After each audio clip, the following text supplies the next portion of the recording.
Baik, dalam sesi kali ini kita akan membahas mengenai distribution karena kita akan membahas terkait dengan salah satu dari komponen marketing mix yaitu place. Kita akan mengawali pembahasan ini dengan upstream partners dan downstream partners.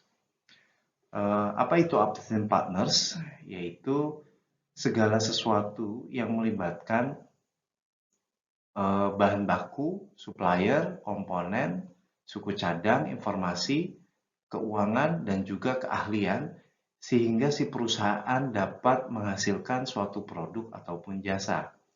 Sedangkan downstream partners adalah segala sesuatu yang melibatkan channel marketing ataupun juga kita sering sebut sebagai rantai penjualan atau distribusi sehingga perusahaan dapat menyampaikan produknya, baik itu barang ataupun jasa, kepada konsumen.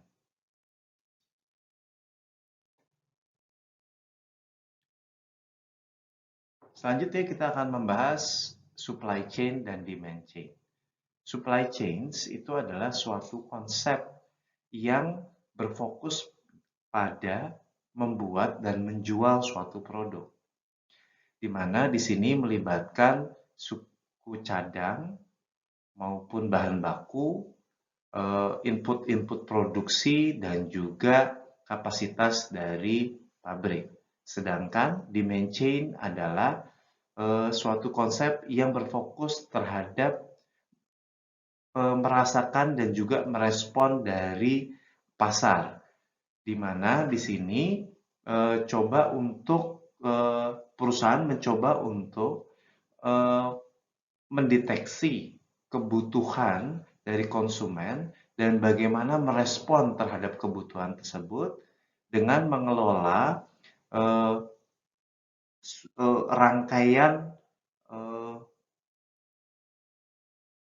aktivitas maupun sumber daya untuk dapat menyampaikan nilai yang dibutuhkan oleh konsumen.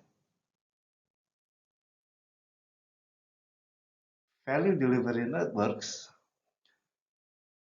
atau jaringan penyampaian nilai itu adalah supplier yang dimiliki oleh perusahaan maupun juga distributornya dan juga konsumen yang dimiliki oleh perusahaan saling bekerja sama untuk meningkatkan kinerja dari sistem distribusi yang dimiliki oleh perusahaan.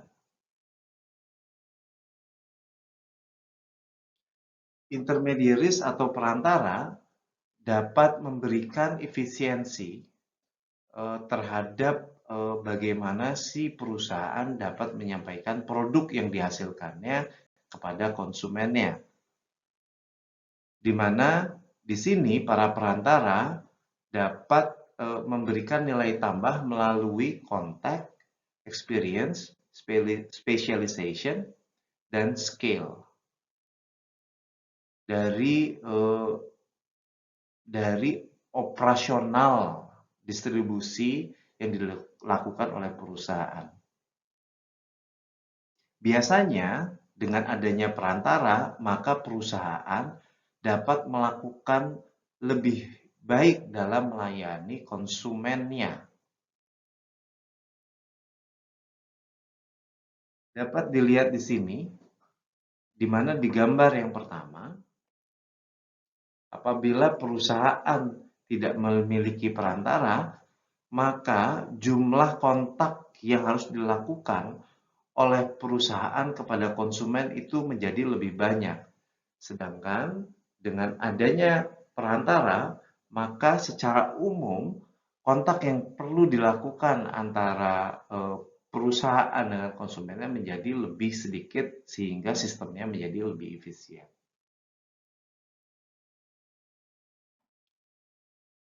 Nah, di sini kenapa perantara menjadi penting? Perantara di sini dapat memberikan nilai tambah melalui informasi,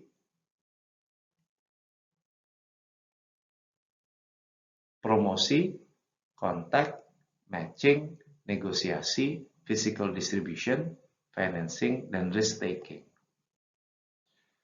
Saya akan jelaskan satu persatu dari komponen ini, di mana dengan informasi perantara dari perusahaan dapat memberikan informasi terkait dengan apa yang dibutuhkan oleh pasar melalui riset pemasaran maupun intelijen pemasaran, sehingga si perusahaan dapat menghasilkan produk dan pelayanan yang dibutuhkan oleh konsumen.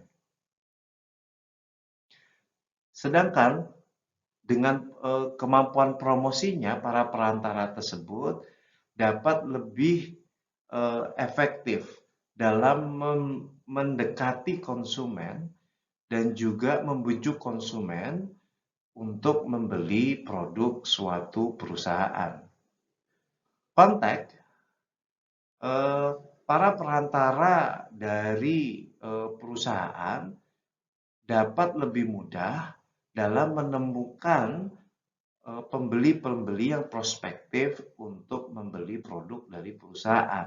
Karena posisi dari si perantara itu lebih dekat kepada konsumen dibandingkan produsennya. Sedangkan terkait dengan matching, para perantara ini dapat membantu produsen dalam membentuk dan menyesuaikan apa yang dibutuhkan oleh konsumen dengan produk-produk yang dimiliki oleh perusahaan.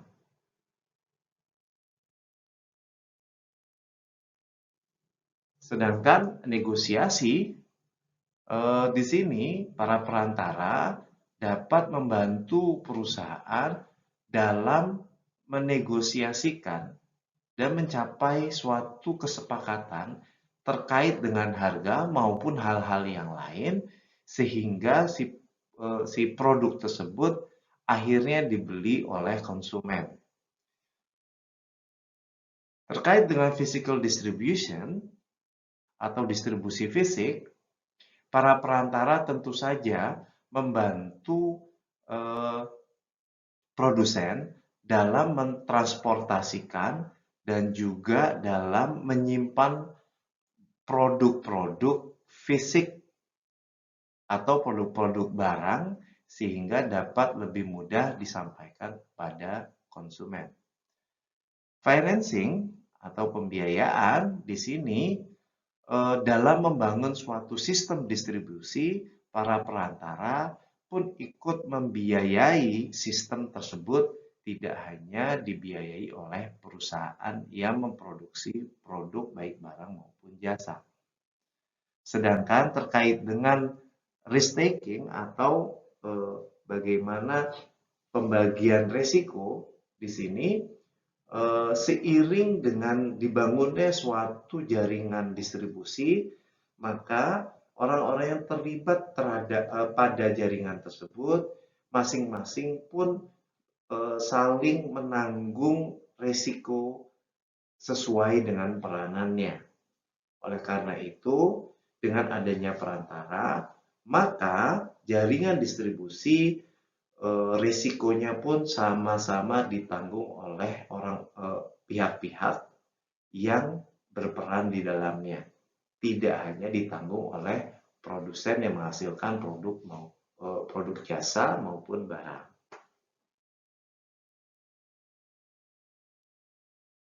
Baik, selanjutnya saya akan coba berikan salah satu contoh suatu tingkatan channeling, di mana saya akan sebut ada channel 1, 2, dan 3, di mana di sini masing-masing channel tersebut untuk customer marketing channels atau yang sifatnya retail atau barang-barang yang digunakan oleh individu, maupun juga business marketing channel atau produk-produk baik barang maupun jasa yang digunakan oleh perusahaan yang lain.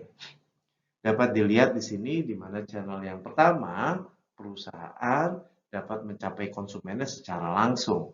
Sedangkan channel yang kedua, perusahaan dapat mencapai konsumen dengan bantuan pengecer.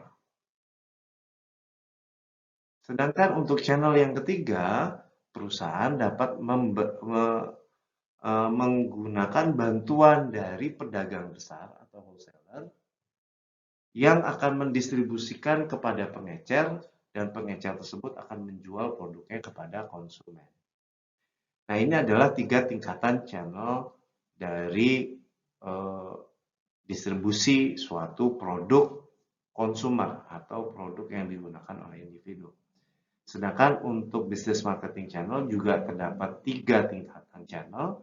Yang pertama di mana produsen dapat langsung mendistribusikan kepada konsumen bisnisnya. Yang kedua adalah di mana produsen menggunakan bantuan distributor untuk menyampaikan produknya kepada konsumen bisnisnya. Dan yang ketiga adalah produsen dapat memiliki kantor perwakilan maupun cabang-cabang yang akan bekerja sama dengan distributor untuk menyampaikan produknya kepada konsumen bisnisnya.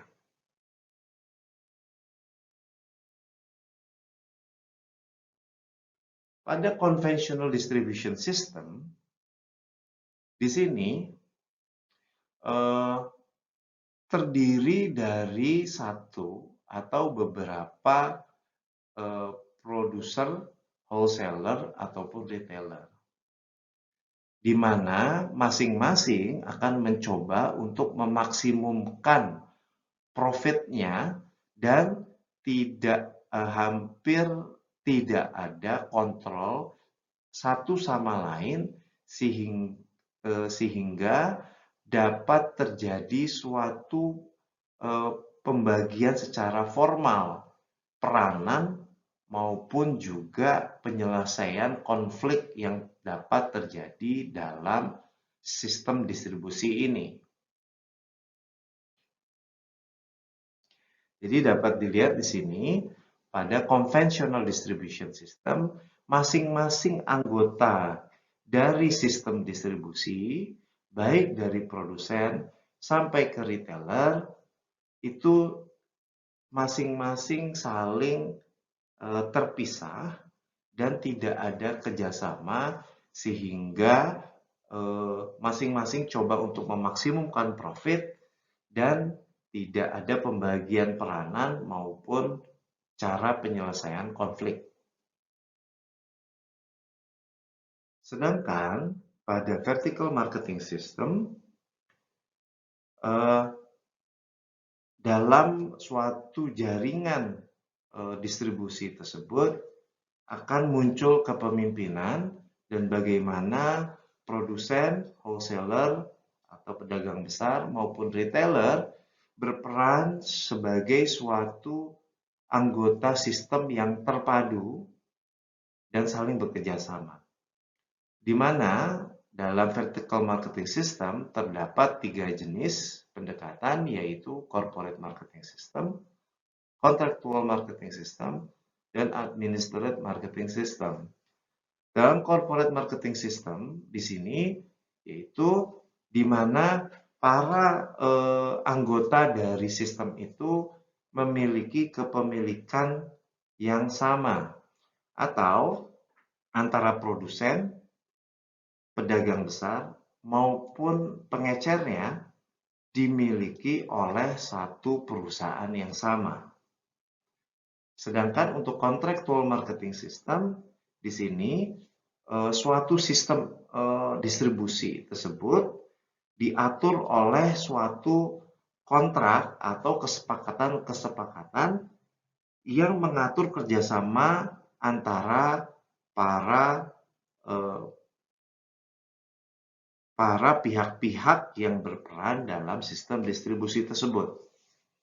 Sedangkan administrative marketing system yaitu suatu bentuk sistem distribusi yang secara natural akan diatur oleh salah satu pihak yang paling dominan pada sistem tersebut. Entah itu bisa yang dominan produsennya, bisa yang dominan retailernya, ataupun yang bisa yang dominan itu adalah pedagang besarnya. Jadi siapapun anggota yang sangat dominan itu yang akan mengelola sistem distribusi tersebut.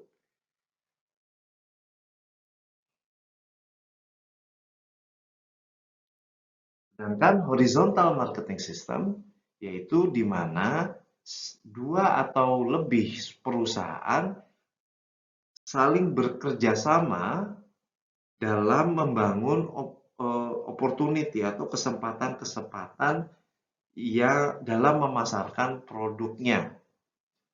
Di mana di sini perusahaan-perusahaan tersebut menggabungkan kemampuan finansial, produksi maupun pemasaran dalam mencapai tujuannya bersama.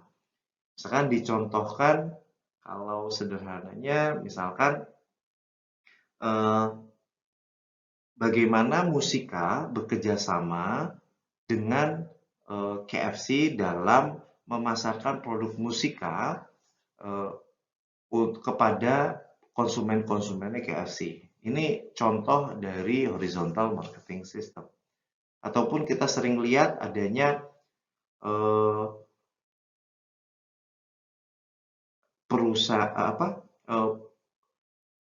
minimarket yang tersedia di pom bensin tertentu misalkan. Itu adalah contoh-contoh dari horizontal marketing system di mana satu atau dua perusahaan itu saling bekerja sama agar mereka dapat mencapai suatu tujuan bersama-sama.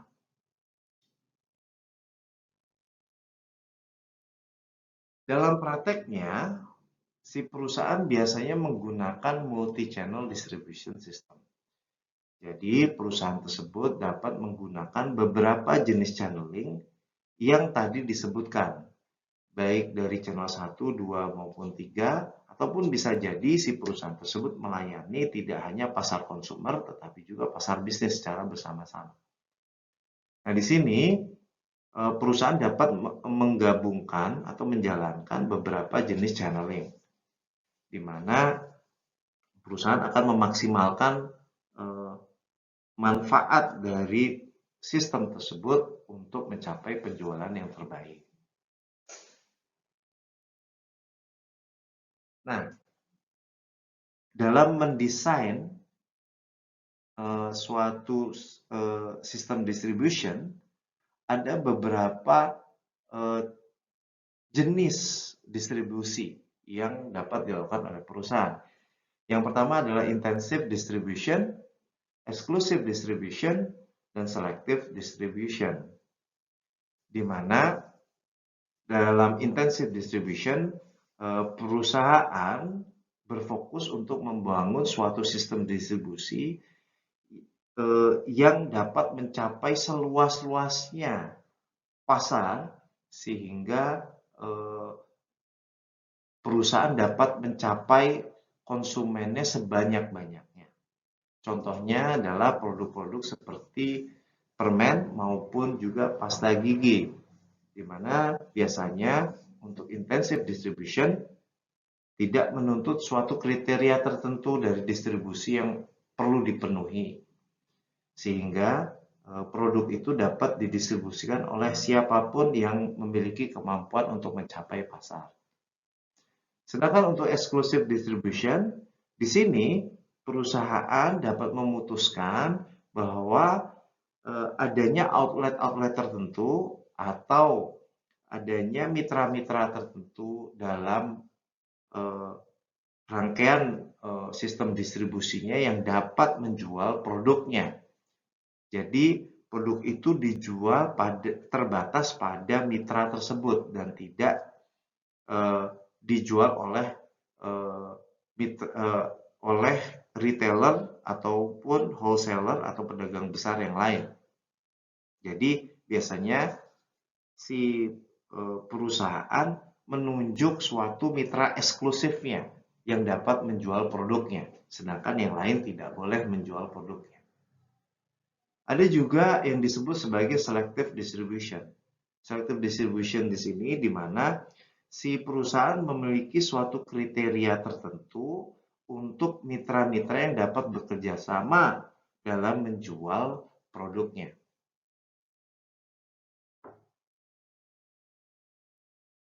Ada kebijakan dalam keputusan-keputusan distribusi. Yang pertama adalah exclusive distribution.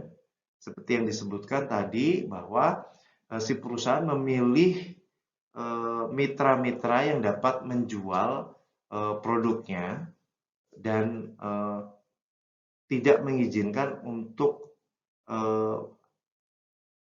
perusahaan lain di luar mitranya menjual produknya. Ada juga yang disebut sebagai exclusive dealing, di mana di sini ketika si perusahaan memutuskan untuk bekerja sama dengan mitra distribusinya, dia melarang mitra distribusi tersebut untuk menjual produk-produk pesaingnya.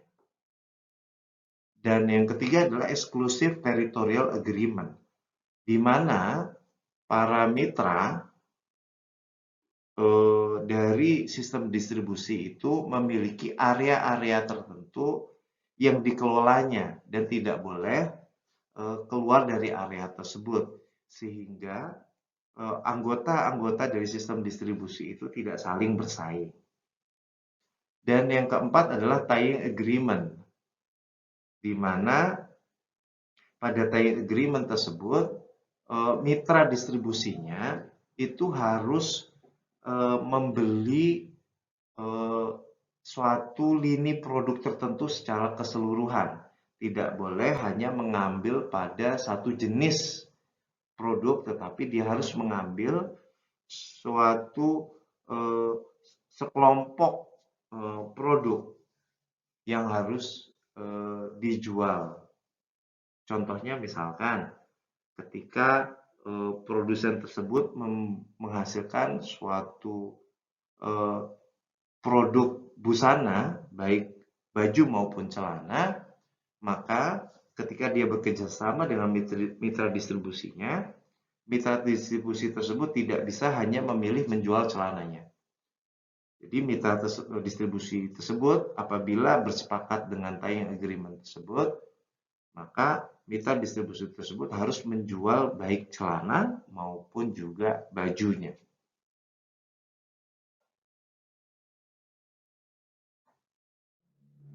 Marketing logistik atau physical distribution ini terkait perencanaan, implementasi, dan juga kontrol dari arus fisik barang maupun jasa, dan juga informasi yang terkait dengan asal barang maupun titik di mana konsumen dapat mengkonsumsi produk perusahaan, sehingga perusahaan dapat menghasilkan profit yang baik. Di sini dapat dilihat bahwa berfokus pada proses perencanaan, implementasi, dan pengontrolan baik arus fisik barang maupun jasa yang terkait serta informasinya. Nah, tujuannya apa? Adalah tujuannya bagaimana perusahaan dapat menghasilkan keuntungan dari proses tersebut. Jadi jangan sampai proses tersebut terlalu mahal sehingga perusahaan tidak dapat memperoleh untung dalam produksi barang tersebut. Dapat dilihat di sini bahwa terdapat inbound logistik maupun outbound logistik, di mana inbound logistik ini adalah bagaimana hubungan antara supplier dan perusahaan, sedangkan outbound logistik terkait hubungan perusahaan dengan para perantaranya, sehingga dapat meraih ke konsumen. Sedangkan reverse logistik ini adalah suatu jenis pengelolaan logistik yang dapat menghubungkan antara antara konsumen dengan supplier, perusahaan maupun resellernya atau perantaranya. Sering kita tahu, contoh sederhananya adalah misalkan kita membeli suatu produk dari online store dan ternyata produk tersebut tidak sesuai dengan spesifikasi yang kita pesan. Oleh karena itu, konsumen dapat mengembalikan barang yang tidak pas tersebut, dapat langsung ke resellernya ataupun langsung ke perusahaannya ataupun juga langsung ke supplier dari perusahaan tersebut. Nah, ini adalah contoh-contoh dari jenis-jenis marketing logistik yang dilakukan oleh perusahaan. Selanjutnya, kita akan membahas mengenai supply chain management. Ini adalah suatu proses mengelola upstream dan downstream value added flow. Kita di awal kita sudah mengetahui adanya upstream partners dan downstream partners. Jadi bagaimana perusahaan mengelola dari bahan baku hingga perusahaan menghasilkan suatu produk dan menyampaikannya ke si konsumennya. Jadi bagaimana di supply chain management perusahaan melakukan suatu pengelolaan terpadu dari bahan baku, sejak itu dalam bentuk bahan baku hingga menjadi produk hingga sampai ke tangan konsumen. Nah, sistem yang dikelola tersebut diusahakan menjadi suatu sistem yang terpadu sehingga mencapai suatu efisiensi yang baik sehingga si perusahaan dapat menekan biaya dan memperoleh manfaat yang terbaik tanpa mengorbankan kualitas ataupun nilai yang ingin disampaikan kepada konsumennya. Nah, di slide terakhir ini kita lihat bagaimana empat fungsi logistik yang paling utama. Yang pertama adalah warehousing atau pergudangan. Kedua adalah pengelolaan inventory atau persediaan. Yang ketiga adalah transportasi. Dan yang keempat, last but not least, adalah mengelola informasi terkait logistik sehingga si perusahaan dapat mengoptimalkan sistem yang dimilikinya. Baik, sekian untuk materi kali ini. Semoga bermanfaat. Atas perhatiannya saya ucapkan terima kasih. Assalamualaikum warahmatullahi wabarakatuh.